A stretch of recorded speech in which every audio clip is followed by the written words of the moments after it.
ఎల్లుండి gun park వద్ద CM Revanth Reddy August 15 వరకు 2 లక్షల రుణమాఫీ చేస్తానని హామీ ఇస్తే నేను కూడా గన్ పార్క్ వద్దకు వస్తానని, తాను వెంబటే తన ఎమ్మెల్యే పదవికి రాజీనామా చేస్తానని, మళ్ళీ ఎన్నికలు వచ్చే వరకు పోటీ చేయరని హరీష్ రావు సవాల్ విసిరారు.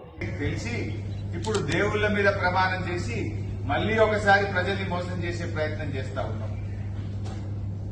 నేను రేవంత్ రెడ్డికి సవాల్ విసురుతా ఉన్నా. ఎల్లుండి ఉదయం 10 గంటలకు నేను అసెంబ్లీ ముందు గన్ పార్క్ దగ్గరికి నేను వస్తాను. అసెంబ్లీ ముందు తెలంగాణ అమరవీరుల స్తూపానికి నేను వస్తాను. మీరు కూడా రండి. మనమిద్దరం అమరవీరుల సాక్షిగా ప్రమాణం చేద్దాం.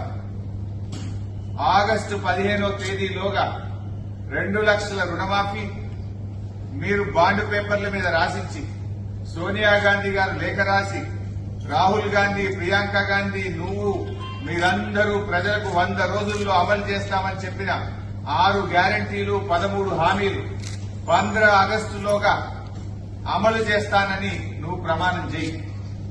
నేను కూడా ప్రమాణం చేస్తా. ఒకవేళ రేవంత్ రెడ్డి గారు 15 ఆగస్టులోగా 6 గ్యారంటీలు నిజంగా అమలు చేస్తే నేను ఎమ్మెల్యే పదవికి అక్కడనే రాజీనామా చేస్తాను. మళ్ళా ఎన్నికల్లో కూడా వచ్చే ఎన్నికల దాకా మళ్ళీ పోటీ కూడా చేయ ఉప ఎన్నికలు. అట్లీస్ట్ నాకు కూడా తృప్తి ఉంటుంది. ఒక 5 ఏళ్లు ఎమ్మెల్యే ఉన్నదానికంటే కూడా కోట్ల మంది ప్రజలకు రుణమాఫీ జరిగి 6 గ్యారంటీలు అమలయ్యేటువంటి సంతృప్తి నాకు మిగులుతుంది. నా పదవి కంటే కూడా తెలంగాణ ప్రజలకు మేలు కావడంలో నాకు ఎంతో సంతోషం ఉంటుంది, ఆనందం ఉంటుంది. నేను పదవి కోసం నేను బాకీలాడతలేదు, నువ్వు చెయ్యాలనే కోరుకుంటున్నా. నువ్వు సవాల్ వేసినావు కదా, ఎస్ పోదాంపా గన్ పార్క్ దగ్గరికి, అమరవీరుల స్తూపం ముందు.